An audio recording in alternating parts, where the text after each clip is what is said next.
आजाद भारत का सबसे बड़ा घोटाला।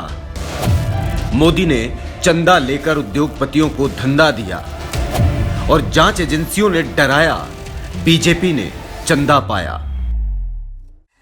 मोदी की वजह से आज देश की जनता शर्मिंदा है। और हो भी क्यों ना, आजाद भारत का सबसे बड़ा स्कैम जो सामने आया है, जी हां, इलेक्टोरल बॉन्ड स्कैम। यह घोटाला देश में मोदी और भाजपा की भ्रष्ट, कलंकित, लूटो और लूटने दो की नीति का पर्दाफाश कर रहा है। इलेक्टोरल बॉन्ड में दान देने वाली कई ऐसी कंपनियां हैं जिन्होंने पहले चंदा दिया और बाद में उन्हें भाजपा सरकार से करोड़ों रुपए के प्रोजेक्ट मिले। मेघा इंजीनियरिंग अप्रैल 2023 में 140 करोड़ रुपए के इलेक्टोरल बॉन्ड्स लेती है और ठीक एक महीने के बाद उन्हें 14,400 करोड़ रुपए का Thane Borivali twin tunnel project मिलता है। जिंदल स्टील एंड पावर ने 7 अक्टूबर 2022 को इलेक्टोरल बॉन्ड में 25 करोड़ रुपए दिए और सिर्फ 3 दिन बाद वो गारे पाल्मा कोयला खदान हासिल करने में कामयाब हो गया।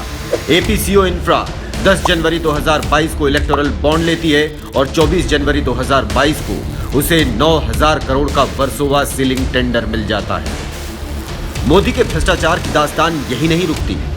इलेक्टोरल बॉन्ड लेने वाली टॉप 30 कंपनियों में से 14 ऐसी कंपनियां हैं जिन पर ईडी, सीबीआई और आईटी ने छापेमारी की। इनमें सबसे बड़ा नाम और सबसे ज्यादा रकम फ्यूचर गेमिंग एंड होटल्स का है, जिसने 1368 करोड़ रुपए का चंदा दिया।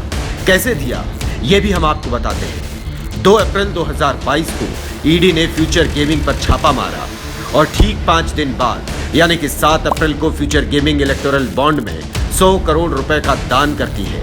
दूसरी बार इस कंपनी पर अक्टूबर 2023 में आईटी की रेड होती है और इसी महीने 65 करोड़ रुपए का दान ये कंपनी इलेक्टोरल बॉन्ड के रूप में करती है। यही नहीं, इस कंपनी के मालिक लॉटरी किंग के बेटे चार्ल्स जोस मार्टिन ने बीजेपी भी ज्वाइन की। जांच एजेंसियों की छापेमारी में अगला नाम शिरडी साई इलेक्ट्रिकल्स का आता है। इनकम टैक्स ने दिसंबर 2023 में इस कंपनी पर छापा मारा और अगले ही महीने जनवरी 2024 में ये 40 करोड़ रुपए के इलेक्टोरल बॉन्ड खरीदती है। ऐसे ही हेटेरो फार्मा और यशोदा अस्पताल पर भी पहले छापेमारी हुई, फिर इन्होंने इलेक्टोरल बॉन्ड के माध्यम से चंदा दिया। इस चुनावी चंदे का पैटर्न ये बताता है कि एक हाथ दो और एक हाथ लो। जैसे केंद्र सरकार द्वारा 3 मार्च 2021 को राधिकापुर पश्चिम प्राइवेट कोयला खदान वेदांता को दिए जाने के तुरंत बाद वेदांता अप्रैल 2021 में 25 करोड़ रुपए के इलेक्टोरल बॉन्ड खरीदती है।